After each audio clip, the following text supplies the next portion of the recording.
अस्सलाम वालेकुम नाज़रीन, अवां खे प्रोग्राम न्यूज़ टॉक में चऊं था भलीकार ऐं पंहिंजे अॼु प्रोग्राम में पाण ॻाल्हि ॿोल कंदासीं पाकिस्तान जी सियासी सूरत हाल जे हवाले सां। गुज़िरियल कुझु ॾींहंनि खां हिकु भेरो ॿीहर इहे ख़बरूं हलनि पियूं थियूं त पाकिस्तान पीपल्स पार्टी को वफ़ाक़ी हुकूमत जो ऐं पंजाब हुकूमत जो हिसो थियणु वञे पई। सो अॼु प्रोग्राम में पाण उन ते ॻाल्हि ॿोल कंदासीं त अहिड़ियुनि ख़बरुनि में केतिरी सदाकत आहे, छा वाक़ई ईअं थियणु वञे पियो। तोड़े जो पाण ॾिसूं था त पीपल्स पार्टी जा जेके सिंध में सीनियर वज़ीर आहिनि शर्जील नाम मेमण, उन्हनि अहिड़ियुनि ख़बरुनि जी तरदीद कई आहे ऐं उन्हनि हिकिड़ो लफ़्ज़ इस्तेमालु कयो आहे त फ़िलहालु जेको आहे सो इन्हनि ख़बरुनि में सदाकत कोन्हे। जॾहिं लफ़्ज़ फ़िलहालु हुजे मतिलबु अॼु न आहे त सुभाणे थी सघे थो, ऐं जेकॾहिं सुभाणे न त परीं थी सघे थो। सो हाणे ॾिसणो इहो आहे त इहो जेको फ़िलहालु वारो लफ़्ज़ आहे इन जी केतिरी इंपॉर्टेंस आहे ऐं वाक़ई इहो कुझु थियणु वञे पियो या न, उन ते पाण ॻाल्हि ॿोल कंदासीं। छाकाणि त हाणे जेकॾहिं ॾिसूं त शुरू में जेके दलील ॾिना पिया विया मुख़्तलिफ़ माण्हुनि जी तरफ़ां त हीअ हुकूमत हली सघंदी न हली सघंदी, साल हलंदी ॾेढ हलंदी, माली माशी जेके आहिनि सो मसइला आहिनि, दुनिया जा मुख़्तलिफ़ जेके मालियाती इदारा आहिनि उहे सपोर्ट कंदा न कंदा, इस्टेब्लिशमेंट जो रवैयो छा रहंदो, PTI हुकूमत हलणु ॾींदी न ॾींदी। सो उन हवाले सां जेके बि असां चऊं त अंदरूनी या बैरूनी जेके बि ख़तरा हुआ बज़ाहिर ईअं नज़र अचे पियो त उहे सभु ख़तरा हींअर जेके आहिनि या त टरी विया आहिनि या त उहे मतिलबु कमज़ोर थी चुका आहिनि। तहरीक इंसाफ़ जो मिसाल पंहिंजे साम्हूं आहे, फाइनेंशियल मसइला एतिरा नज़र अचनि कोन पिया, हुकूमत बि ॼण त चाहींदे न चाहींदे अवाम चाहींदे न चाहींदे इन हुकूमत खे तस्लीम करे वरितो आहे। सभिनी माण्हुनि इहो सम्झी वरितो आहे त भई जो कुझु है यही है, इन मां ई जेको आहे सो गुज़ारो करिणो पवंदो। सो उन जे करे हुकूमत खे सच के वॾा ख़तरा नज़र कोन था अचनि। सो इन समूरी सूरत हाल खे मद्देनज़र रखंदे जेकॾहिं पीपल्स पार्टी हुकूमत जो हिसो थिए बि थी त इन में को जेका आहे को अछंभे जी जंहिंमें उर्दू में चवंदा आहिनि का ॻाल्हि न हूंदी, हुकूमत जो हिसो थी बि सघे थी। बहरहाल पाण तज निगारनि खां सम्झण जी कोशिशि कंदासीं। हिकिड़ो त इहो, ऐं जेकॾहिं पीपल्स पार्टी शामिलु थिए थी त उनजो उनखे स्पेशली पंजाब में फ़ाइदो थींदो या नुक़सानु थींदो। छाकाणि त पंजाब सां ई तालुक़ु रखंदड़ जेके पीपल्स पार्टी जा सीनियर अॻवान आहिनि उहे हमेशह इहे शिकायत कंदे नज़र आया आहिनि त जॾहिं खां मुफ़ाहिमत वारी पॉलिसी अख़्तियार कई आहे पार्टी क़यादत या नून लीग सां उन्हनि जूं वेझड़ायूं वधियूं आहिनि त पीपल्स पार्टी खे पंजाब में तमामु घणो नुक़सानु थियो आहे। पीपल्स पार्टी जे कमज़ोर थियण जो पंजाब में हिकिड़ो वॾो रीज़न इहो बि आहे त उहो नून लीग जे वेझो थिया आहिनि। ताज़ो जेका सियालकोट में नंढी चूंड थी ऐं उनखां पोइ सीनियर अॻवान आहिनि पीपल्स पार्टी जा नदीम अफ़ज़ल चंद साहब, उन प्रेस कॉन्फ्रेंस करे वाज़े तौर ते इहो चयो त इन हल्के जे माण्हुनि जेको आहे पीपल्स पार्टी खे मुकमल तौर ते रद्द कयो ऐं रद्द करण जो जेको वाहिद सबबु आहे उहो इहो आहे त माण्हू सम्झनि था त असीं नवाज़ लीग हुकूमत जो हिसो आहियूं, उन जे करे माण्हुनि असांखे वोट कोन ॾिनो। अहिड़ी रीति चौधरी एतज़ाज़ हसन हुजनि, ॿिया जेके सीनियर अॻवान हुजनि, उन्हनि जी डे वन खां इहा हिकिड़ी स्टेटमेंट रही आहे त पीपल्स पार्टी नून लीग सां वेझे थिए थी त उनजा नुक़सान थियनि था। पोइ हाणे जेकॾहिं बाज़ाब्ता तौर ते पीपल्स पार्टी वफ़ाक़ी हुकूमत जो या पंजाब हुकूमत जो हिसो थिए थी त उन ते इन्हनि अॻवाननि जो रद्दमल छा हूंदो ऐं अहिड़े अमल सां पंजाब में पीपल्स पार्टी खे फ़ाइदो रसंदो या नुक़सानु, हिकिड़ो त उनखे पाण सम्झण जी कोशिशि कंदासीं। ॿियो जेको इंतिहाई अहम मामिलो आहे उहो आहे मख़सूस सीटुनि वारो जेको केस, उनजो फ़ैसिलो अची चुको ऐं उनखां पोइ हाणे जेका सूरत हाल आहे 2-3 अक्सरियत हासिलु करे वरिती आहे हुकूमत ऐं उन सां गॾोगॾु हाणे तहरीक इंसाफ़ जो फ्यूचर छा आहे उन ते पाण डिस्कस कंदासीं। पहिरियां ई तमामु घणा इख़्तिलाफ़ हुआ अंदरूनी तौर ते उन्हनि में, हाणे ही जेके माण्हू आहिनि उहे तहरीक इंसाफ़ जा मेंबर बि न रहिया आहिनि जेके पार्लियामेंट में मौजूदु आहिनि। सुन्नी इत्तेहाद कौंसिल में बि घणनि माण्हुनि शमूलियत अख़्तियार न कई हुई। इट मीन्स के उहे आज़ादु आहिनि, जेकॾहिं आज़ादु आहिनि त उन्हनि ते पार्टी पॉलिसी जेका आहे उहा बि लागू कोन थी थिए ऐं जेकॾहिं हू कंहिं पार्टी में वञनि था त उहा ज़ाब्ता इख़लाक़ जी भनकड़ी बि न हूंदी, उहे नाहिल बि न थी सघंदा। सो उहो जेको ग्रुप हूंदो उहो का अलॻि सां को धड़ो ठाहींदा, को फॉरवर्ड ब्लॉक ठहंदो ऐं उहो फॉरवर्ड ब्लॉक पोइ छा अॻिते हली हुकूमत जो हिसो थींदो या उन मंझां जेके मुख़्तलिफ़ माण्हू आहिनि उहे टुटी करे पीपल्स पार्टी, नवाज़ लीग या ॿियनि पार्टियुनि में शमूलियत अख़्तियार कंदा या छा, उनखे बि सम्झण जी कोशिशि कंदासीं। ऐं टियों जेको अहम मामिलो आहे चौधरी निसार साहिब सां जेका मुलाक़ात थी आहे, चौधरी निसार नून लीग जा इंतिहाई सीनियर अॻवान पर कुझु इख़्तिलाफ़नि जे करे 2017 खां उहे पासीरा थी विया हुआ ऐं उनखां पोइ उन्हनि आज़ाद हैसियत में चूंड बि विढ़ी पर नाकाम थिया, कामयाबु न थी सघिया। उन सां शहबाज शरीफ़ साहब जेके वज़ीर आज़म आहिनि उन्हनि मुलाक़ात कई आहे ऐं ॿिन्ही जे लाइ इहो मशहूरु आहे त हू काफ़ी वेझा दोस्त बि आहिनि। सो चौधरी निसार जी इहा मुलाक़ात केतिरी अहमियत वारी आहे, छा चौधरी निसार जी वापसी थिए पई नून लीग में, पाण वापसि ईंदा या जेके उन्हनि जा फ़र्ज़ंद आहिनि, वाहिद फ़र्ज़ंद आहिनि, हिकिड़ो ई उन्हनि जो पुटु आहे जेको तैमूर अली ख़ान साहब, या चौधरी निसार उन जे सियासी करियर जे लाइ हथ पेर हणनि पिया ऐं मतां हू पाण न अचनि ऐं पंहिंजे पुट खे नून लीग में एडजस्ट कराइनि।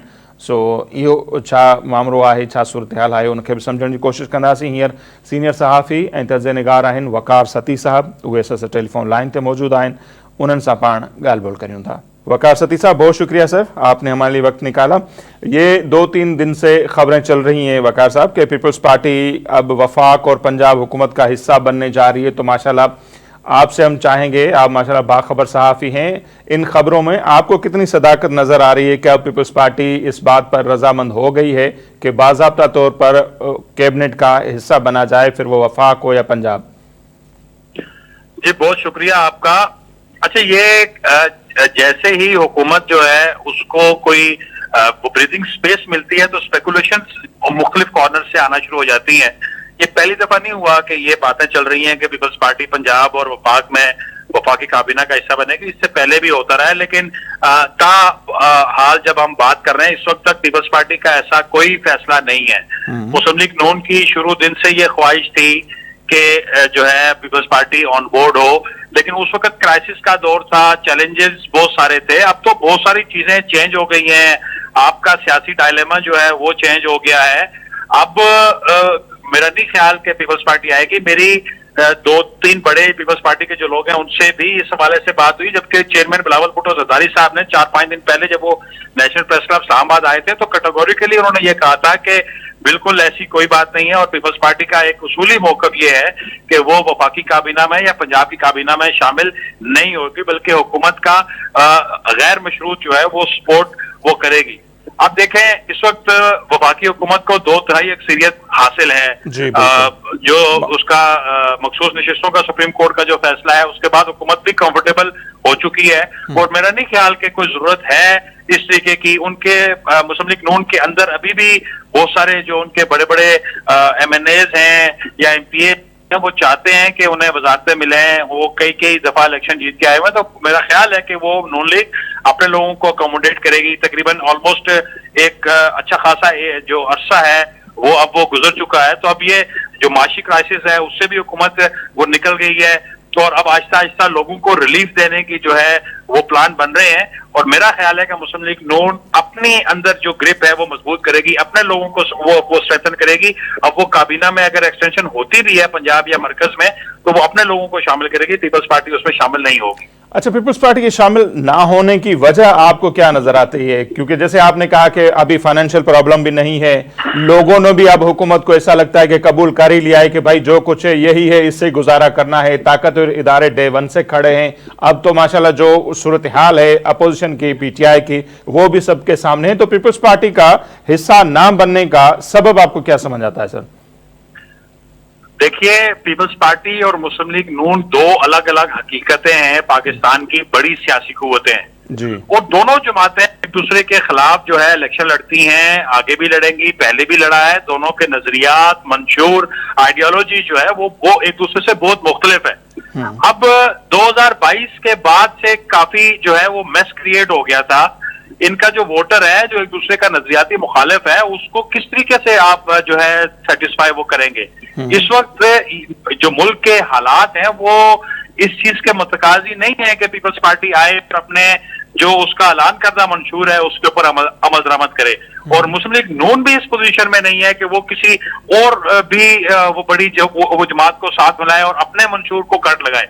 अभी अब बज़ाहिर आगे जो इलेक्शन होंगे उसका जो एहतसाब होगा वो तो नून लीग अपने मंशूर के मुताबिक और अपने पैकेजेस के मुताबिक, मंसूबों के मुताबिक लोगों को देगी ना। पीपल्स पार्टी के पास तो ये है कि हमारी हुकूमत नहीं थी, जब आएगी तो हम ये वो करेंगे, तो लिहाजा ये इसको एक दूसरी जमातों की मुखालफत ना समझा जाए, बल्कि ये है कि ये वो सियासत है। और डेफिनेटली पीपल्स पार्टी की क़यादत ये समझती है कि जब अगले अगर इलेक्शन होंगे, उनकी पोजीशन हुई, तो जब वो अगर हुकूमत बनाएंगे तो नून लीग ने इसी तरीके से उनकी सपोर्ट करेगी और इसी तरीके से जो है वो गैर मशरूत सपोर्ट करेगी, काबीना से वो बाहर रह के। सही, लेकिन सती साहब अब भी जो सूरत हाल है, लोग तो यही समझते हैं कि ये दोनों पार्टियां एक दूसरे की इत्तेहादी हैं और पीपल्स पार्टी की वजह से हुकूमत बनी, चल भी रही है। जैसे सियालकोट वाली ज़िमनी इलेक्शन हुई, नदीम अफजल चंद साहब ने जो प्रेस कॉन्फ्रेंस की, वाज़े तौर पर उन्होंने कहा था कि लोगों ने हमें रिजेक्ट किया, इसलिए किया क्योंकि हम नून लीग के सपोर्टर हैं। तो अभी भी तो तासुर यही है ना, पीपल्स पार्टी नून लीग के साथ खड़ी है, फिर एतजाज एहसन एक लंबे अरसे से मुखालफत करते आ रहे हैं। पीपल्स पार्टी के दूसरे जो पंजाब से ताल्लुक रखने वाले रहनुमा हैं, उनका भी यही कहना है कि मुफाहिमत वाली सियासत हो, नून लीग के करीब आना, इसकी वजह से सफाया हो गया है। तो तासुर तो यही है कि नून लीग के साथ है पीपल्स पार्टी। देखिए, आपने बड़ी अच्छी बात की। अब हम अगर इसको थोड़ा सा खोल के अगर इसके ऊपर बात करें, जी जरूर। देखिए, जो पंजाब से पीपल्स पार्टी के लोगों की आवाजें आ रही हैं, उसकी एक वजह है। उसकी वजह यह है कि 40 साल से पंजाब में पीपल्स पार्टी की हुकूमत नहीं है। पीपल्स पार्टी का वोट बैंक दिन ब दिन यहाँ पे डिक्रीज हो रहा है। पीपल्स पार्टी के जानसार, जियाले, चाहने वाले या इनके जो जियाले हैं, उनको 40 सालों से यहाँ पे ना कोई नौकरी मिली है पंजाब में, ना कोई उनका तामीराती या तरक्याती काम हुआ है। उनकी आवाज या उनका शोर समझ आता है। और पीपल्स पार्टी की बदकिस्मती समझे कि उन्होंने इस सूबे में उस तरीके से ना तंजीम साजी की है, ना अपने लोगों को उस तरीके से मुतमईन किया है। बाकी इस तरीके की आवाज आपको क्या सिंध में आती है, क्या बलोचिस्तान में आती है, या केपीके में, या आजाद कश्मीर में, या गिलगित बल्तिस्तान में आती है? वो नहीं आती। लेकिन यह बात अपनी जगह ठीक है कि पंजाब में लोगों की दुश्मनियां चलती हैं, सियासी दुश्मनियां नस्लों तक चलती हैं। और पीपल्स पार्टी और नून लीग 40-50 साल से एक दूसरे के खिलाफ इस तरीके से इलेक्शन लड़ते हैं। जो लड़ाई पोलिंग स्टेशन पे इलेक्शन वाले दिन होती है, वो कई कई साल आगे चलती है। ऊपर जाके अगर मुफाहमत वो कर लेते हैं तो नीचे वालों से तो कोई नहीं पूछता। ये आवाजें हकीकत है और अपनी जगह बिल्कुल ठीक है। लेकिन ये बात बज़ाहिर आप जो मर्जी कहते रहे, लोग जो मर्जी कहते रहे कि जैसे नदीम अफजल चंद साहब ने कहा कि मुस्लिम लीग नून के साथ वो मुफाहमत की वजह से हमें वोट नहीं मिला, ये हकीकत अपनी जगह मौजूद है। लेकिन दूसरी तरफ अगर आप देखें, तस्वीर का दूसरा रुख ये है कि पीपल्स पार्टी और मुस्लिम लीग नून एक दूसरे के मुखालिफ होने के बावजूद पाकिस्तान की बका और उसकी सलामती के लिए और पाकिस्तान को मजबूत करने के लिए एक पेज पे इकट्ठे हुई हैं। वो सियासत पे इकट्ठे नहीं हुए, वो रियासत पाकिस्तान को मुस्तहकम करने के लिए इकट्ठे हुए हैं। और ये समझने की बात है, पूरी दुनिया की सियासत जो है वो तब्दील हो गई है। अब वो मारा मारी, गालम गलोच वाली और इस तरीके वाली जो सियासत है वो सारी दुनिया से खत्म हो रही है। और हम भी इसी दुनिया का हिस्सा है और डेफिनेटली हम भी उसके वो मुतासिर होते हैं। तो मेरा अपना ख्याल है कि दोनों बड़ी जमातें दानिशमंदाना तौर के ऊपर आगे चल रही हैं।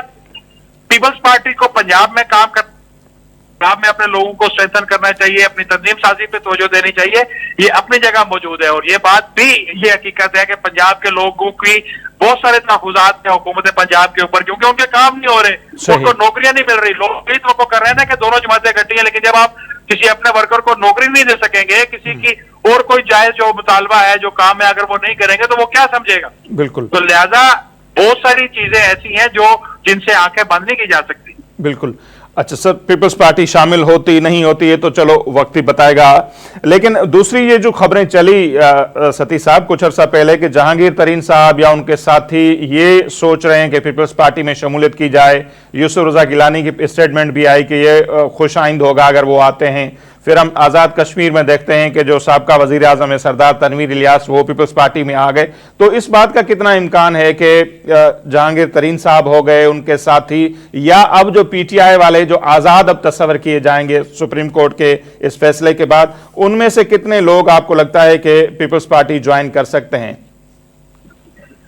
देखिए, किसी को यह बात अच्छी लगे या बुरी लगे, पीपल्स पार्टी जो है वो एक हकीकत है। उसकी तादाद कम या ज्यादा हो सकती है, लेकिन क्या इसमें कोई दो राय है कि पीपल्स पार्टी वो वाहिद जमात है जिसकी नुमाइंदगी पाकिस्तान के हर गांव, देहात, कोट के कोने कोने में मौजूद है। उसकी तादाद के ऊपर आप बहस कर सकते हैं, कम ज्यादा वो हो सकती है। और ये जो लोग आ जा रहे हैं ये करते हैं पावर पॉलिटिक्स। जहांगीर तरीन साहब नो डाउट के पाकिस्तान का एक बड़ा नाम है और मुख्तलिफ सियासी जमातों से होते हुए अगर वो पीपल्स पार्टी में आते हैं तो इससे पीपल्स पार्टी को तो फायदा होगा या नहीं होगा वो बात की बात है। तो उनको अपना ग्राफ जो है वो बढ़ेगा। दूसरा, जनूबी पंजाब की जहां तक सियासत है, जनूबी पंजाब में बारहा कोशिशों के बावजूद, मुख्तलिफ लोगों की कोशिश और ताकतों की कोशिशों के बावजूद पीपल्स पार्टी को जो है वो कम नहीं कर सके। वहां जनूबी पंजाब में कट टू साइज नहीं कर सके। वहां पे आज के दिन भी जो है वहां पे अच्छी खासी नुमाइंदगी पीपल्स पार्टी की वो मौजूद है। दूसरा, तनवीर इलियास की जहां तक आपने बात की, उन्होंने शुरुआत पीटीआई से की थी, अपनी जमात बनाई, फिर इस्तेकाम पार्टी में गए और पीपल्स पार्टी में आए। और वो जाहिर है ये आजाद कश्मीर में इलेक्शन का साल है और अनकरीब इलेक्शन वहां पे अनाउंस हो जाएगा, तो उन्होंने भी सियासत करनी है। और इस वक्त पीपल्स पार्टी जो है कश्मीर में भी जो है वो हुकूमत का हिस्सा है, अच्छी खासी बड़ी दूसरी बड़ी पार्लिमानी पार्टी आजाद कश्मीर में है, तो ये तो चलता रहता है। लेकिन पीपल्स पार्टी एक समंदर है, यहाँ पे बहुत सारे लोग आते हैं और बहुत सारे लोग जो है वो जाते हैं। और जब आप देख रहे हैं कि जब कोई पार्टी की वो पोजीशन मुस्तहकम होती है तो बहुत सारे लोग आते हैं, जब बुरा वक्त आता है तो बहुत सारे परिंदे जो है वो उड़ जाते हैं। तो ये आना जाना लगा रहता है, इसमें कोई इतनी ना कोई बहुत बड़ी ब्रेकिंग न्यूज है और ना बहुत बड़ी कोई परेशानी की बात। तो ये जो खबरें चल रही हैं सतीश साहब, यही तो आपसे समझना चाह रहे हैं कि अब पोजीशन पीपल्स पार्टी की पंजाब में मुस्तहकम हो रही है, इसी वजह से इस तरह की खबरें भी आ रही हैं, लोग उनसे मिल भी रहे हैं, तो यही समझेंगे पीपल्स पार्टी मुस्तहकम हो रही है, इसीलिए तो शायद लोग राब्ते कर रहे हैं। देखिए, मैं आपको इससे थोड़ा पीछे लेके चलता हूँ। सदर ममलकत आसिफ अली जरदारी गुज़िश्ता तकरीबन कोई 10-15 साल से उनकी ये ख्वाहिश और ये कोशिश है कि मैं दोबारा से पंजाब में पीपल्स पार्टी को उस पोजीशन पे लेके जाऊं जहां पे जुल्फिकार अली भुट्टो साहब ने यहाँ वो पार्टी बनाई थी। और जाहिर है ये एक अलमिया है कि पंजाब में जिसकी अक्सरियत होती है वफाक में भी उसी की हुकूमत बनती है। बिल्कुल। लेकिन पीपल्स पार्टी अभी तक इसमें नाकाम रही है। पीपल्स पार्टी में बड़े माइक्रो लेवल के ऊपर भी ये काम हुआ था कि कौन से धड़े हैं, कौन से हल्के हैं, सारी बात हुई थी, लेकिन उसके ऊपर जो प्लान जो बना था, जो हिकमत अमली वो बनी थी, वो एग्जीक्यूट नहीं हुई थी। तो अब वो अगर पीपल्स पार्टी अपनी पार्टी को स्ट्रॉन्ग करना चाह रही है वो पंजाब में, और मुख्तलिफ जो इन्फ्लुएंसर्स हैं, जो असरअंदाज होने वाली शख्सियात हैं, जैसे जहांगीर तरीन है, मियां मंजूर भट्टो है, या इस तरीके के जो और लोग हैं जिनके पास 2-2 4-4 सीटें हैं, तो ये पीपल्स पार्टी का हक है कि अपनी पार्टी को वहां वो मुस्तहकम करे। और इस वक्त पीपल्स पार्टी एक अच्छी पोजीशन में है। पीपल्स पार्टी की वजह से हुकूमत खड़ी है, पीपल्स पार्टी की वजह से जो है मुल्क में सियासी इस्तेकाम वो भी मौजूद है। तो अगर वो ये काम कर रहे हैं तो ये तो अपने वर्कर्स के ऊपर एहसान कर रहे हैं, और उनको ये काम करना चाहिए था, बहुत वो पहले करना चाहिए था जो आज वो किया। और जो ये करेंगे इसका फ्रूट या इसका फल उनको आने वाले इंतखाबात में मिलेगा। सही। अच्छा सतीश साहब, अब आ जाते हैं पीटीआई के हवाले से। बहुत सारी बातें पहले भी आपसे करते रहे, ये जो मखसूस निशस्तों वाला फैसला आया है उसके बाद कहां देख रहे हैं आप पाकिस्तान तहरीक इंसाफ को? और खबरें तो बहुत ज्यादा चल रही हैं, ख्वाजा आसिफ साहब दावा कर रहे हैं कि एक अलग से धड़ा बनेगा जो फिर हुकूमत में भी शामिल हो सकता है, या वो अपनी अलग हैसियत रखेगा, या इनमें से कुछ लोग डिफरेंट पार्टियों को ज्वाइन करेंगे। तो अब आपको क्या हालात नजर आ रहे हैं पाकिस्तान तहरीक इंसाफ के? देखिए, हम कई महीनों से कई दफा हमने इस इशू के ऊपर बात की है, और शुरू में जब हम ये बात करते थे कि पीपल्स पार्टी पाकिस्तान तहरीक इंसाफ अपना वजूद जो है वो आहिस्ता आहिस्ता खत्म करती जा रही है। बिल्कुल। और मैं समझता हूँ कि सुप्रीम कोर्ट के इस फैसले ने उस सोच के ऊपर एक मोहर सबत कर दी है, मोहर लगा दी है कि अब वो तहरीक इस्तिकलाल जो पहले असगर खान की होती थी वो उसकी तरफ वो जा रही है, और उसका पीटीआई का सफर वहां तक वो शुरू हो चुका है, और बड़ी तेजी से जो है वो उस तरफ वो गामजन है। इस वक्त जो लोग कौमी असम्बली में या जो मरकज में आजाद बैठे हैं, और वो अगर वो हल्कों की सियासत करते हैं, उन्होंने इलेक्शन लड़ने हैं और उन्होंने अपने लोगों को मुतमईन करना है, तो वो क्या करेंगे? वो डेफिनेटली उस धड़े को ज्वाइन करेंगे जो बरसरे इक़्तिदार है, वो उस पार्टी को ज्वाइन करेंगे, उनकी सिंपथीज वहां पे होंगी जहां पर उनको कोई फंड्स मिलेंगे। इस वक्त तो इससे कोई दो राय नहीं है ना कि पार्लियामान के अंदर, कौमी असम्बली के अंदर तहरीक इंसाफ का कोई वजूद नहीं है। वहां पे अगर इनके कोई सिंपैथाइजर्स हैं तो वो सुन्नी इत्तेहाद काउंसिल की जो है वो उसके वो शेल्टर में है, तहरीक इंसाफ नहीं है वहां पर। और जब वो नहीं है, वो उनके लोग वो फाउंड नहीं है, तो वो क्या करेंगे? और उनमें से भी बहुत सारे ऐसे हैं जिन्होंने सुन्नी इत्तेहाद काउंसिल ज्वाइन नहीं किया, तो पार्टी ज़ाब्ता अखलाक उन पर लागू ही नहीं होता। डे वन से उन्होंने शमूलियत नहीं की थी। यही तो मैं कह रहा हूँ कि वो तो आजाद है, वो आजाद लड़के आए थे और वो अभी तक आजाद है। हुकूमत को जब जरूरत पड़ेगी तो उनको कहेंगे ठीक है, अभी तो हुकूमत बिल्कुल जो है वो गुटी गुटी खेल रही है, वो तो उसका तो कोई मसला नहीं है, उसको कोई अच्छी तादाद की जरूरत नहीं है। आप कल देखेंगे अगर जरूरत वो पड़ी तो आप देखेंगे जोक लोग आएंगे। और फॉरवर्ड ब्लॉक की जहां तक बात है वो तो 1 घंटे की बात है, वो तो मसला ही कोई नहीं है। सही। उस वक्त मसला नहीं हुआ था जब कोई सियासी जमात की जो है ना छतरी के नीचे से, अब तो वो बिल्कुल आजाद है। सही। अच्छा सतीश साहब, आपकी मौजूदगी का फायदा लेते हैं तो पंजाब के हवाले से कल एक बड़ी खबर यह भी आई कि वजीर आजम साहब अपने देरीना दोस्त चौधरी निसार अली साहब के पास चले गए, मुलाकात हुई, फिर ये खबरें चलना शुरू हुई कि वो नून लीग में वापस आ रहे हैं। तो इस मुलाकात को आप कैसे देख रहे हैं, और क्या चौधरी निसार खुद आएंगे नून लीग में, या उनके जो सियासी वारिस हैं तैमूर अली खान साहब, उनका कोई फ्यूचर देख रहे हैं नून लीग में? कल वाली मुलाकात को कैसा पाया आपने? देखिए, पहली बात तो यह है कि यह खालिस्तान एक सियासी मुलाकात थी, जी। दो दोस्तों की मुलाकात जब होती है तो इस तरीके से मीडिया कवरेज और इस तरीके से उसकी तशहीर नहीं होती। बिल्कुल। ईमानदारी भी जो होती है उसके पीछे भी वो पस पर्दा बहुत सारे वो होते हैं। और चूंकि मेरा ये हल्का है, मेरा इलाका है, यहाँ पिंडी की ये सारी सियासत है, इसको हम समझते हैं। चौधरी निसार अली खान ने कुछ साल पहले जो एक अपनी सियासी चाल चली थी उसमें उनको बुरी तरह नाकामी हुई है। और ये नो डाउट कि चौधरी साहब मुस्लिम लीग नून के बगैर अपने हल्के में वो पोजीशन नहीं रखते जो मुस्लिम लीग नून जो साथ हो तो उनको जो पोजीशन मिलती है। और डेफिनेटली उम्र के वो इस हिस्से में हैं, सारी जिंदगी उन्होंने 30-40 साल वो नून लीग में गुजारे हैं, तो उनकी ये ख्वाहिश है कि उनकी अगली नस्ल जो है वो अच्छे प्लेटफॉर्म से सियासत करे और वो जो है ना कामयाबी वाली सियासत करे, अपोजिशन वाली वो सियासत ना करे या कोई और सियासत ना करे। तो ये इस बात में वजन है कि वो अपने बेटे के लिए जो है वो राह हमवार कर रहे हैं और मेरा ख्याल है कि ये उनका हक है। और जितना उनका ताल्लुक शहबाज शरीफ साहब के साथ है या उनकी फैमिली के साथ है वो किसी से ढका छुपा नहीं है। तो अब बज़ाहिर यही है कि वो खुद तो शायद ना करें क्योंकि जितनी बातें उन्होंने की हैं, जितने इल्जामात उन्होंने लगाए हैं और जिस उम्र के जिस हिस्से में वो हैं, मेरा नहीं ख्याल कि वो अपनी कही हुई बात से पीछे हटेंगे या अपने मौकफ से पीछे हटेंगे या अपने उसूल जो वो कहते थे उसको वो विथड्रॉ करेंगे। लेकिन ये है कि अपने बेटे के लिए डेफिनेटली वो सोच रहे होंगे। अच्छा सर, आपने शरीफ फैमिली का जिक्र किया तो उसमें तो फिर मरियम साहिबा भी आती हैं, नवाज शरीफ साहब भी आते हैं, तो उनके हवाले से भी जो बातें की उन्होंने तो डायरेक्ट कहा था कि हम मरियम को हम मैडम मैडम नहीं कह सकते या उनके पीछे नहीं चल सकते। अब वो सीएम है, फ्यूचर की वजीर आजम की तैयारी कर रही है, तो फिर आगे कैसे देखते हैं। और एक बात यह भी है, चौधरी निसार खान साहब चाहे वो इलेक्शन में हार गए हो लेकिन जो बातें उन्होंने कही थी कि मजामत मत करें, इदारों से टकराव ना करें, आज वही सूरत हाल है। इदारों के साथ वो बैठे, जब बातचीत हुई तभी उनको इक्तदार नसीब हुआ। पीडीएम के दौर में भी, अभी भी नून लीग की हुकूमत बनी, वही जो पॉलिसी निसार साहब ने दी थी आज उसी का ही फेज हासिल कर रहे हैं। फिर हम देख रहे हैं कि मरियम नवाज की वजह से शाहिद खाकान अब्बासी साहब भी चले गए, तो जो अंकल्स हैं उनकी जाने की वजह भी मरियम साहिबा थी। तो उनके होते हुए चौधरी निसार या उसके बेटे को आप देख रहे हैं नून लीग में। देखिए, मैं आपकी इस मौकफ से इख्तलाफ करूंगा जी। चौधरी निसार अली खान ने जब ये कहा था कि आप जो है अदारों से जो है मुजामत ना करें, वो कौन से अदारे थे? जब आर्मी चीफ जनरल बाजवा थे जी। और जब वो जो जनरल फैज का तोती बोलता था, जब आर्म ट्विस्टिंग होती थी, जब वहां पे आपके पास कोई सियासी हुकूक नहीं थे, जब जाली मैंडेट के जरिए पीटीआई को इंजेक्शन लगाए जा रहे थे और उनको जाली तरीके से चलाया जा रहा था, चौधरी निसार ने उस वक्त कहा था कि आप वो ना करें। नून लीग ने और पीपल्स पार्टी ने 2022 में दानिशमंदी से, मौलाना फजल रहमान भी साथ, दानिशमंदी से फैसला करके उस सारे रिजीम को पीछे किया और बाजवा साहब थे अपनी मुजामत से पीछे किया। और उसके बाद एक ऐसे लोग वो आए जो किसी की तरफ झुकाव, किसी सियासी जमात की तरफ झुकाव नहीं है।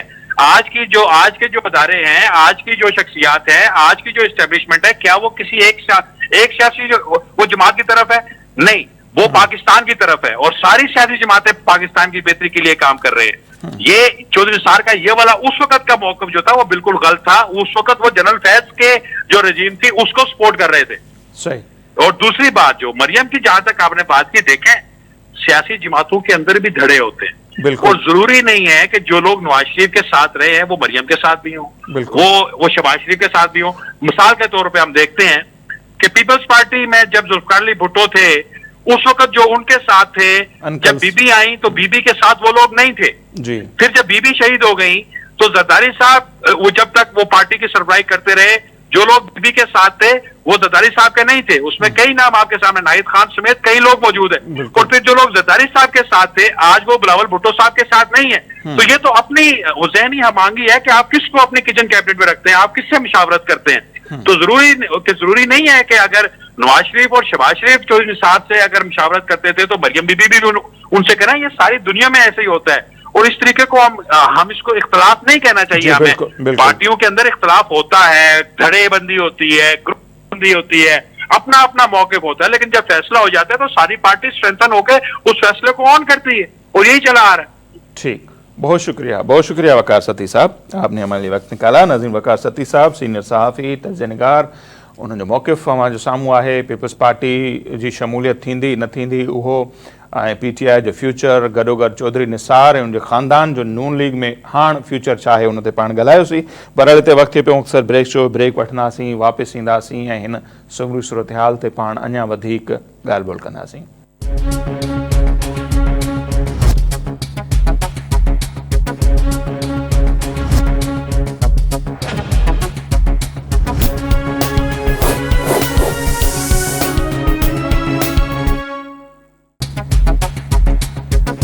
जी नाज़िम, ब्रेक खां पोइ हिकु भेरो ॿीहर अव्हांखे चऊं था भलीकार ऐं मुल्क जी सियासी सूरत हाल ते पाण ॻाल्हि ॿोल कंदासीं। सीनियर सहाफ़ी तज्ज़िया निगार अरबाब चांडियो साहब जेके आहिनि उहे असां सां टेलीफोन लाइन ते मौजूदु आहिनि। अरबाब साहब, तमामु घणी महिरबानी अव्हां असांखे वक़्तु ॾिनो ऐं सभ खां पहिरियां असां अव्हां खां सम्झणु चाहींदासीं त पाकिस्तान पीपल्स पार्टी जे हवाले सां हिकु भेरो ॿीहर वरी इहे ख़बरूं हलनि पियूं त को उहा वफ़ाक़ जो या पंजाब हुकूमत जो हिसो थियणु वञे पई ऐं माशाअल्लाह अव्हां बाख़बर सहाफ़ी आहियो या ख़बर जीअं आई हूंदी या इन खां पहिरियों अव्हां वटि यादि ख़बर हूंदी या अव्हां ख़बर अचण खां पोइ उनखे खोटणु ज़रूरु शुरू कयो हूंदो। सो केतिरे क़दुरु अव्हां कामयाबु थिया, इन्हनि ख़बरुनि में केतिरी सदाकत आहे त को वफ़ाक़ी हुकूमत जो या पंजाब हुकूमत जो पीपल्स पार्टी हिसो थियणु वञे पई? अजी इन ख़बर में त सदाकत बिल्कुलु आहे त मुख़्तलिफ़ वक़्तनि ते मुस्लिम लीग नून जेका आहे उनजी इहा ख़्वाहिश रही आहे, उन वक़्त ब वक़्तु इहो इज़हार कंदा रहिया आहिनि त पाकिस्तान पीपल्स पार्टी जेको आहे उहो वफ़ाक़ी काबीना जो हिसो थिए। हाँ, ऐं लाज़मी जेॾी महिल वफ़ाक़ी काबीना जो हिसो थींदी त पोइ पंजाब काबीना जो बि हिसो थींदी ऐं पोइ उनखे उनजो फिक्र मिलंदो। ऐं इहा ख़्वाहिश कुझु ताक़तवर हल्कनि जी बि आहे। ऐं लास्ट जेको आहे इहा जेका ॻाल्हि निकिती हुई उहा इहा त चेयरमैन बिलावल भुट्टो ज़रदारी जेॾी महिल सिफ़ारती दौरे खां पोइ वापसि मोटियो त उनजे ॿिए ॾींहं ते श्री रहमान तरफ़ां हिकु दावत रखी वई हुई पार्टी जे सीनियर माण्हुनि जी। उन में इहा ॻाल्हि निकिती हुई त मुस्लिम लीग नून हिकु भेरो ॿीहर इहा ख़्वाहिश ज़ाहिर कई आहे त असांखे वफ़ाक़ी काबीना खे जॉइन करणु घुरिजे। उन ते पाकिस्तान पीपल्स पार्टी जे चेयरमैन बिलावल भुट्टे ज़रदारी इहो चयो त असां हिन हुकूमत जे वफ़ाक़ी काबीना जो हिसो न थींदासीं। हुननि जा इत्तेहादी ज़रूरु आहियूं पर वफ़ाक़ी काबीना में असां शामिल न थींदासीं। ऐं ॿियो हुन इहो चयो त मां उन सूरत में असां काबीना में हूंदासीं जॾहिं पाकिस्तान पीपल्स पार्टी जी पंहिंजी हुकूमत हूंदी ऐं पीपल्स पार्टी जो पंहिंजो वज़ीर आज़म हूंदो। उन खां पोइ वरी हिकु ॿी प्रेस मतिलबु मीडिया टॉक बि थी हुई जंहिंमें बि इहो मौक़ुफ़ अख़्तियार कयो बिलावल भुट्टे ज़रदारी त असां हिन हुकूमत में शामिल न पिया थियूं। हाणे इहा हिकिड़ी मतिलबु तक़रीबन इहो फ़ैसिलो थी चुको आहे पीपल्स पार्टी जे तरफ़ां त उहो हिन हुकूमत जो हिसो न हूंदा, पर हालतूं कॾहिं बि मटिजी सघनि थियूं जीअं जंगी हालतूं थियूं जंहिंजे नतीजे में इख़्तिलाफ़ ख़तमु थिया आहे, सभु हिकु पेज ते अची विया ऐं पोइ सभिनी गॾिजी हिकिड़ी सिफ़ारती कमेटी ठाही। उन में नून लीग पीपल्स पार्टी सभु गॾु आहे। बिलावल जी मुखालफ़त जे बावजूदि हुननि खे बिलावल जे इन सिफ़ारती कमेटी जी चेयरमैनशिप खे क़बूल करणु कयो। त इहे हालतूं त मुल्क में कॾहिं बि कहिड़ी बि थी सघनि थियूं, पर फ़िलहाल पीपल्स पार्टी जो इहो मतिलबु वाज़े मौक़ुफ़ आहे त उहो वफ़ाक़ी काबीना में न पिया वञणु चाहिनि। मुस्लिम लीग नून जी इहा ख़्वाहिश ज़रूरु आहे। मुस्लिम लीग नून चाहे थी त हमें यारा दोज़ख हमें यारा जन्नत। मुस्लिम लीग चाहे थी त जेकॾहिं तनक़ीद असास थिए थी त उनजो भाईवारी जेका पीपल्स पार्टी बि वठे, छो जो पीपल्स पार्टी ॿिनि सूबनि में आहे ऐं हिन खां सवाइ ॿिनि हंधनि ते गवर्नरशिप आहे उन्हनि जी। ऐं इहा सूरत में मुस्लिम लीग नून चाहे थी त थिए, मगर पाकिस्तान पीपल्स पार्टी जो चेयरमैन बिलावल भुट्टो ज़रदारी चाहे थो त न, असां उन सूरत में वफ़ाक़ी काबीना में हुजूं जॾहिं का ॿी पार्टी असांजी काबीना में हुजे, असां कंहिंजी काबीना में न हुजूं। इहा हिकिड़ी हक़ीक़त ई आहे। उनजा सबब अव्हांखे छा था सबब समझ में अचनि अरबाब साहब? छाकाणि त जॾहिं शुरू में हुकूमत ठही ॾाढी कमज़ोर हुकूमत हुई, वफ़ाक़ी हुकूमत नून लीग जी, का ख़बर न हुई थी केसि ताईं हलंदी। PTI बि काफ़ी स्ट्रांग हुई त अपोज़िशन हलणु ॾींदी या न ॾींदी। आए ॾींहुं इस्लामाबाद ते चढ़ायूं पिया थियूं, माली सूरत हाल बि ॾाढी ख़राबु हुई, फंड मिलंदा न मिलंदा, उहे सभु मामला हल थी विया ऐं हाणे लॻे थो त माण्हुनि बि हिन हुकूमत खे चाहींदे न चाहींदे क़बूल करे ई वरितो आहे त भई इन मां ई गुज़ारो करिणो आहे जेतिरे अर्से इहा हले। त हाणे ए सच हुकूमत खे के परेशानियूं त नज़र कोन पियूं अचनि बज़ाहिर, त तंहिंजे बावजूदि पीपल्स पार्टी जो शामिल न थियणु अव्हांखे छा थो समझ में अचे? ॾिसो, पीपल्स पार्टी इहो सम्झे थी त हुनजी असुल जेका राइवल पार्टी आहे उहा मुस्लिम लीग नून आहे। अगरि उहो मुस्लिम लीग नून सां गॾिजी पंजाब में वेही था रहनि त पंजाब में जेको वोट बैंक पाकिस्तान पीपल्स पार्टीअ जो जुड़े थो उहो वोट बैंक पोइ हुननि सां गॾु न बीहंदो, छो जो मुस्लिम लीग नून जा मुखालिफ़ बि आहिनि। मुस्लिम लीग नून उते पंहिंजे तौर ते इंतकामी कार्रवाई बि कंदी रही आहे। त उहो जेको वोटर सपोर्टर जेको बाअसर माण्हू आहे, जेको हाणे PTI जे तितर बितर थियण खां पोइ उहे माण्हू लाज़मी आहे जेको नून लीग में नथो वञे चाहे उहो पीपल्स पार्टी में हूंदो, त पीपल्स पार्टी जो इहो प्लेटफॉर्म उन वक़्त ताईं उन्हनि खे खुलियल रहंदो जॾहिं हू हुकूमत में न हूंदा। तंहिंजे करे हिकिड़ो सबबु इहो बि आहे पंजाब, छो जो सिंध त मामिलो कोन्हे, बलूचिस्तान त असांखे किराए ते हुकूमत मिलियल आहे, उन्हनि जो ख़ैरु आहे। JPK जी सरकार तव्हांखे ख़बर आहे कीअं ठहंदी आहे। त इन हिसाब में असांखे इहो लॻे थो, जेको मुंहिंजो पंहिंजो जेका हिन वक़्त ताईं मूं जी मालूमात आहे उनमें इहो आहे त पाकिस्तान पीपुल्स पार्टी इहो सम्झे थी त नून लीग जॾहिं कमज़ोर थींदी आहे त गोॾनि ते हथ रखंदी आहे, जॾहिं मज़बूत थींदी आहे त खीचे मां वठंदी आहे। त हू साॻी जाइ ते उहो नून लीग जा इतादी बि आहिनि, पर पीपुल्स पार्टी कॾहिं न चाहींदी त नून लीग खे एॾी ताक़त मिले ऐं आउट राइटली हू जेको आहे सो वरी ईंदड़ चूंडुनि में हिन खां वधीक सीटूं खणी ऐं पोइ उन खां पोइ चवे त जाओ कयो, तव्हांजी बि असांजी ज़रूरत कोन्हे। लाज़मी सियासत में मुखालिफ़नि जा दरवाज़ा खुलण, अगरि पीपुल्स पार्टी इन नून लीग में शामिल थी वञे त पोइ बाक़ी जेके उहे माण्हू जेके कंहिं बि तरीक़े सां नून लीग खे छॾे चुका आहिनि या PTI में हलिया विया, उन्हनि जे लाइ हाणे ॿी कहिड़ी पार्टी आहे जंहिंजो दरवाज़ो खुलियल हुजे? त उहा त पोइ लाज़मी पीपुल्स पार्टी आहे। पीपुल्स पार्टी हिन वक़्तु माना जेको आहे सो हिक ई सिके जा ॿ पासा आहिनि, सरकार जी हिमायत बि करे थी ऐं मुखालिफ़त बि करे थी। तंहिंजे करे अहिड़ो ऑप्शन जेको आहे पीपुल्स पार्टी पंहिंजे उन्हनि माण्हुनि लाइ बरक़रार रखणु चाहे थी जेके सुभाणे PTI जी जेका हिन वक़्त जी सूरत हाल आहे उन मां नथो लॻे त पीपुल्स PTI जेका ईंदड़ 2-3 सालनि में का वधीक ताक़तवर थी उभरंदी, कि नई पार्लियामेंट में PTI वधीक कमज़ोर थींदी वेंदी जेसि ताईं नई चूंडूं नथियूं थियनि। पोइ जॾहिं नई चूंडूं थियनि था त पोइ कोन जीताए तेरे जुल्फों के सर होने तक, ठीकु आहे न, इनजे करे इहो मामिलो थिए पियो। सही, मतिलबु अव्हांखे लॻे पियो या जेके अव्हां जूं ॻाल्हियूं मूं सम्झूं हुनजो त तहरीक इंसाफ़ जेको हाणे कमज़ोर थिए पई, ही ख़ासि तौर ते मख़सूस सीटुनि वारो फ़ैसिलो बि अची वियो, अंदरूनी इख़्तिलाफ़, क़यादत जेलनि में हिकिड़ी तोड़ फोड़ आहे, इन जो सॼो फ़ाइदो अव्हांखे लॻे थो त पीपुल्स पार्टी खे पइजी सघे थो ऐं उतां उहे माण्हू जेके नून लीग में नथा वञणु चाहिनि, PTI जो हाणे फ्यूचर कोन्हे, त उहे अव्हांखे लॻे पियो त पीपुल्स पार्टी में ईंदा ऐं उन सां पीपुल्स पार्टी पंजाब में जेको आहे हिकु भेरो ॿीहर मज़बूत पार्टी तौरु उभरी सघे थी। जी बिल्कुलु ईअं ई थींदो आहे, ईअं थींदो रहियो आहे। ॾिसो तव्हां ॾिसंदो त बिलावल भुट्टो ज़रदारी सदाईं चवंदो रहियो आहे त को बि सियासी कैदी जेल में न हुजे, सम्झो न। त अहिड़ी सूरत हाल में मुंहिंजो ज़ाती राय आहे त सूरत हाल चेंज थींदी रहंदी आहे। तव्हांखे ख़बर आहे त पीपुल्स पार्टी जो बनस्बत नून जे एज़ ए पॉलिटिकल पार्टी तहरीक इंसाफ़ ॾांहुं रवैयो नरम रहियो आहे ऐं तहरीक इंसाफ़ जे लाइ पीपुल्स पार्टी जा दरवाज़ा हर वक़्तु खुलियल रहिया आहिनि। छो त ॾिसो न, आम तौर ते इहो तासुर आहे त जेका मुस्लिम लीग नून आहे उहा राइट विंग जी आहे, पीपुल्स पार्टी लेफ्ट विंग ॾांहुं झुकाव रखे थी, उहो राइट विंग ॾांहुं झुकाव रखनि था। त हुन में जेके उहे माण्हू जेके PTI में राइट विंग ॾांहुं झुकाव रखनि था, यकीनन उहे वरी नून लीग ॾांहुं वञणु चाहींदा, पर जेके लेफ्ट विंग ॾांहुं झुकाव रखनि था उन्हनि जे लाइ वरी बि पीपुल्स पार्टी बनस्बत नून लीग जे जेको आहे सो थोरी बहितर आहे। तव्हां हींअर लाहौर जी सूरत हाल जो जाइज़ो वठंदो त लाहौर में तव्हांखे लेफ्ट जी सियासत खे वधीक उभार थींदे नज़र ईंदो। तव्हां हाल जेका केनालनि जो मामले में बि तव्हां ॾिठो त जेके लेफ्ट जा वकील हुआ, जेके PTI जा वकील हुआ, उहे तव्हांखे लाहौर में असांजी केस वणंदे ॾिठा विया। हाणे उहे जेकॾहिं उतां को कंहिं बि तरह सां सियासी तौरु छॾनि था या हुननि खे कंहिं पार्टी खे ज्वाइन करणो हूंदो त पोइ नून लीग में त कोन वेंदा न। उनजे लाइ हिकिड़ो ऑप्शन बिलावल भुट्टो ज़रदारी रखियो आहे त उन्हनि माण्हुनि खे सवलाई थिए त उहे पीपुल्स पार्टी खे ज्वाइन कनि। हाणे हिन सूरत हाल में तव्हां ॾिसंदो त कुझु जेके हाणे सूरत हाल आहे सभु आज़ादु उम्मीदवार आहिनि, उन्हनि में कुझु नून लीग खे ज्वाइन कंदा, कुझु PP खे ज्वाइन कंदा, कुझु रहिजी वेंदा ऐं उहे इन इंतज़ार में हूंदा त 2-3 सालनि में PTI जी शिकिल ठहे कहिड़ी थी, इमरान ख़ान जी शिकिल ठहे कहिड़ी थी, पोइ हू पंहिंजे सियासी मुस्तक़बिल जो फ़ैसिलो कंदा। सही, ठीकु। अच्छा अरबाब साहब, हाणे अव्हांखे असां सिंध हुकूमत जा मामला सम्झणु चाहियूं त सिंध में छा पियो थिए, ऐं स्पेशली पाण ॾिसंदा आहियूं त जॾहिं खां बारिशूं शुरू थींदियूं आहिनि या सो कॉल्ड असां चवंदा आहियूं नेशनल मीडिया, लाहौर सॼो ॿुॾी वञे परवाह कोन्हे, पर कराची जे जेकॾहिं कुझु रस्तनि ते दुबा भरिजी वञनि त पोइ बाबा शहर डूब कया, साईं सरकार, ये वो साॻो राग हाणे हिकु भेरो ॿीहर असांखे नज़र अचे पियो जेका नालनि जी सूरत हाल आहे। छा पियो थिए कराची में या सिंध गवर्नमेंट जेका परफॉर्मेंस आहे, मुर्तज़ा वहाब जो सईद गनी खे ख़त लिखणु, अंदरूनी तौर ते मामला कीअं आहिनि पीपुल्स पार्टी जे अॻुवाणनि जा ख़ासि तौर ते कराची में, या जेके हुकूमती लेवल जा मसइला आहिनि ऐं MQM जी तनक़ीद आहे इन सो कॉल्ड नेशनल मीडिया जी, इनखे अव्हां कीअं था ॾिसो, केतिरी सदाकत आहे हुन में? यार ही हिकिड़ी ख़ासि मेंटेलिटी आहे। तव्हां हिते माना जेको खीर जूं नदियूं आहे विझो, तव्हां हिते माण्हुनि खे सोन जा गिरह खाराए छॾियो, हिकिड़ी ख़ासि मेंटेलिटी आहे, उनखे तव्हां मटाए नथा सघो।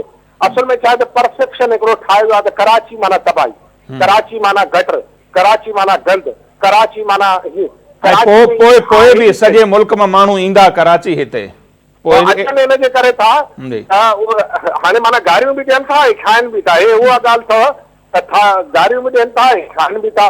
कराची खे गार जी रीह थी पए ऐं कराची मां खाइनि बि था। अगरि कराची एॾो ख़राबु शहर आहे त पोइ हिते अची छो था बाबा रहो। असल में मां तव्हांखे ॿुधायां, माफ़ी साहिब, मां तासिफ़ खां बालातर थी ॻाल्हि कयां थो। कराची में गंद पैदा ई उन्हनि कयो आहे जेके कराची खां ॿाहिरां हिते अचनि था। मुंहिंजो मुराद आहे ॿियनि सूबनि खां। उहे हिते तमामु वॾी तादाद थियनि था। उन्हनि उहे हिन कराची खे तहस नहस कनि था। मुंहिंजा सिराइकी भाइर आहिनि ऐं असांजे सिर जा साईं, पर हुननि जे वॾे पैमाने ते कराची में अचण जे करे केतिरियूं ई नई माफ़ियास पैदा थियूं। इहे पठाणनि जे अचण जे करे थियूं, अफ़गाननि जे अचण जे करे थियूं, हज़ारेवाल जे अचण जे करे थियूं। बलोचनि जा त असांजो माना लंघ आहे, उन्हनि सां त को प्रॉब्लम न आहे असांखे, छो जो अधु बलोच सिंध में रहनि था, अधु बलोच जेको आहे बलूचिस्तान में रहनि था। पर ॻाल्हि इहा आहे त उन्हनि खे हिते अचण सां हू जेको सिविक प्रॉब्लम आहिनि न उहे पैदा थियनि था। तव्हांखे ख़बर आहे त शहरी मेंटेलिटी ठाहिण में वक़्तु लॻंदो आहे। माण्हू जेॾीमहिल माइग्रेट कंदो आहे ॻोठ खां शहर में त हू फौरी शहरी न थींदो आहे। उनखे हितां जी हालतुनि वक़्त में वॾो फेराव हूंदो आहे। हिकु नस्ल खां पोइ वञी उनखे शहर जे मिज़ाज जी ख़बर पवंदी आहे शहरी कीअं थींदा। हिते धड़ाधड़ जेको आहे ॿाहिरीं आबादकारी अचे थी, जंहिं हितां जी समूरे इंफ्रास्ट्रक्चर खे तबाह करे छॾियो आहे। ऐं उनखां सवाइ जेको आहे हर को हिते गैर क़ानूनी वसंदियूं ठाहे पंहिंजी गटर लाइन, पंहिंजी बिजली, पंहिंजा कुंडा, पंहिंजी जेको आहे शयूं हणनि था। पोइ हादसा ऐं वाक़िया बि थींदा, करंट बि लॻंदा, इन्हनि गटरनि में माण्हू किरंदा। जॾहिं का अथॉरिटी खां इजाज़त खां बग़ैर हिते जेको आहे तव्हां माण्हुनि खे आबाद कंदो। ऐं कराची मां तव्हांखे ॿुधायां त गैर क़ानूनी कम जो हिकिड़ो माना जन्नत आहे। जेको माण्हू गैर क़ानूनी कमु करणु चाहे थो उहो कराची में अचे, जेको माण्हू माफ़िया में शामिल थियणु चाहे थो कराची में अचे। उनजे हितां माण्हू भरी लोकल सहूलियतकार बि त रहनि था न अरबाब साहब, जेके गवर्नमेंट जा हुजनि, ॿिया मुख़्तलिफ़ इदारनि जा, उहे सहूलियतकारी त कनि था न हिन समूरे अमल में। जी बिल्कुलु कनि था, माजी में बि कनि था, हाणे बि कनि था, सुभाणे बि कंदा रहंदा। असांखे त असांखे रुगो नोट बि खाधे साढा मूड वड़े बसि ॿ रुपया असांजे खीसे में आबाद जेतिरी वणे बिल्डिंग ठाहे, ॿ रुपया खीसे में जितां वणे ज़मीन कढ, ॿ रुपया खीसे में जितां वणे थाणे मां मटे वञ। इहो असांजी आलमी आहे। असां चऊं था त पाकिस्तान पीपुल्स पार्टी जी जेका फेलियर आहे उनमें हिकिड़ो फेलियर इहो आहे त कराची में जेके कम थियनि था उहो कम ॻीची में पीपुल्स पार्टी पवंदा, छो जो हुकूमत उन्हनि जी आहे। तव्हां उन्हनि खे भरियल ज़िमात नथा कयो। पर ॻाल्हि इहा आहे त हिते जेके ॿिया एलिमेंट्स, सभिनी खां वॾी ॻाल्हि इहा अथई त कराची में हिकिड़ी अथॉरिटी न आहे यार। सही, कराची भंगा थियल आहे। कराची जो 33% त रुगो केएमसी वटि आहे, गार सॼी केएमसी वटि आहे। बाक़ी जेके ॿियो हिसो आहे उनखे त कोई भोतार कई नथो। उनखे मुंहुं तव्हां चवंदव त पोइ ख़बर आहे तुंहिंजा ई पर सड़ंदा, मुंहिंजा ई पर सड़ंदा। कंटेनमेंट बोर्ड आहे केतिरो अर्सो। जी जी, कराची जेसिताईं अथॉरिटी न थींदी, तव्हां दुबई वञो हिकु अथॉरिटी, बैंकॉक हिकु अथॉरिटी, ढाका हिकु अथॉरिटी, श्रीलंका जेको वयल मुल्क आहे, अरे छॾ हुनखे, अफगानिस्तान जो काबुल हिकु अथॉरिटी। सही जी, तॾहिं त उहो तरक़ी कनि था। भला हिते असां वटि हिकु अथॉरिटी न आहे त किथां तरक़ी कंदासीं असां।